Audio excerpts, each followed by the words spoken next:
Over the next 5 minutes, I'm going to show you a brief background to a rare condition called congenital hyperinsulinism. I'm going to tell you about the different histological subtypes that we see under the microscope, and show you how research using a drug that's well used in renal transplant medicine has helped us manage some of these patients with this condition. So what is congenital hyperinsulinism? This is a condition in which the pancreatic beta cells release too much insulin.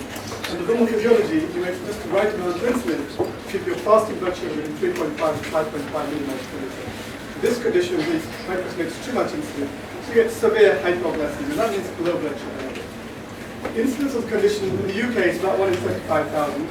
If you go to some other parts of the world, because of increased consanguinity, the incidence is much higher. The condition typically presents in the newborn period, so term healthy babies are born really healthy, but within a few hours of birth, just develop symptoms of hypoglycemia. It's usually lethargy, seizures, or coma, or fits, any other symptoms like that. This is the consequence of the condition if the condition is not treated appropriately. This is an MRI scan of one of our patients showing severe brain damage from the hypoglycemia. This is the current medical therapy, so when these children come to us, we make the diagnosis and we start medical treatment. This is the current cascade, so a drug called diazoxide, another drug called nifedipine, and then these hormones called oxytocin and glucocorticoids. The vast majority of children who come to Great Ormond Street Hospital do not respond to these medical therapies. We just don't have the capacity to admit all the children, so most of the ones that respond to these drugs are managed at the local hospitals. So, typically, what we know about this condition, if you look at the pancreas under the microscope, there are two histological subtypes.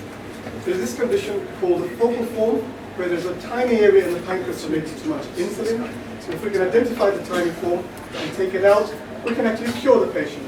So this sort of child is very easy for me to deal with because we have imaging techniques which can tell us where the focal lesion is, and the surgeon using keyhole surgery can remove that and completely cure the patient. So this patient is not difficult for me to manage. For me, the challenge is this patient. The patient where the whole of the pancreas is affected by this condition. So not one cell, but every beta cell is making too much insulin. And like I said, these patients do not respond to the conventional forms of medical therapy. So what we do with these children, at the moment, or until recently, each of these children used to have what we call near total pancreatectomy. So the whole of the pancreas was removed. And if you remove the pancreas, you know you're going to get diabetes mellitus. So these children, some of them develop diabetes at the time of when we do the operation, but some of them develop, nearly all of them develop diabetes by the age of 8 or 9.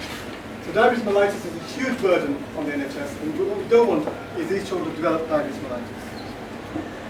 So at the moment, as I said, the operation we have to do is a near total pancreatectomy, and for the non-surgeons in the audience, this is what a near total pancreatectomy means. This is the pancreas removed, virtually the whole of the pancreas, leaving a tiny tissue, a bit of tissue around the duodenum and the corn valve.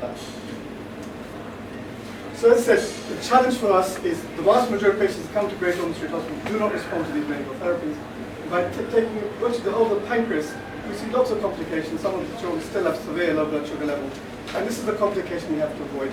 So although you're treating the hypoglycemia, these children go on to develop a lifelong diabetes mellitus.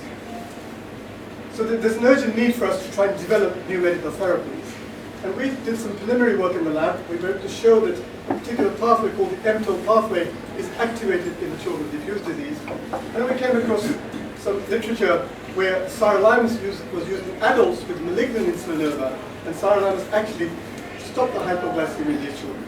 So based on that information and based on some of the information in our laboratory work, we did a preliminary trial where we had 4 children in the hospital with severe hypoglycemia due to this condition who were unresponsive to maximum dose of diazoxide and all the other hormones we use. And we tried Sirolimus on these patients. And we started with a very small dose, and we were helped by the renal doctors because they had more experience in using Sirolimus than I did. I'm an endocrinologist. I've never used Sirolimus before until this. So we were guided by the renal doctors. And this was the level of Sirolimus we got in the blood. And lo and behold, we were able to show that at least in these 4 patients, 5 patients, Sirolimus actually worked fantastically well, and we were able to avoid a near total pancreatectomy in all of these patients. All the patients went home on Sirolimus and regular feeding, so the blood sugar levels were absolutely normal. And these children have been followed up, and one of them, they've come onto Sirolimus and they're doing very, very well. We've seen no major side effects from Sirolimus. The only thing we've seen is a bit of increase in the triglyceride levels and a bit of liver function disturbance, but again, they normalize as well. So this preliminary data tells us, at least in some patients with this severe hypoglycemic condition, Sirolimus might be able to prevent us from undertaking a near total pancreatectomy. As I said, it's a small group of patients. What we need to do a bigger study, a clinical trial, trying to assess the effectiveness of sirolimus in the different types of hyperinsulinism that we see. And thank you very much.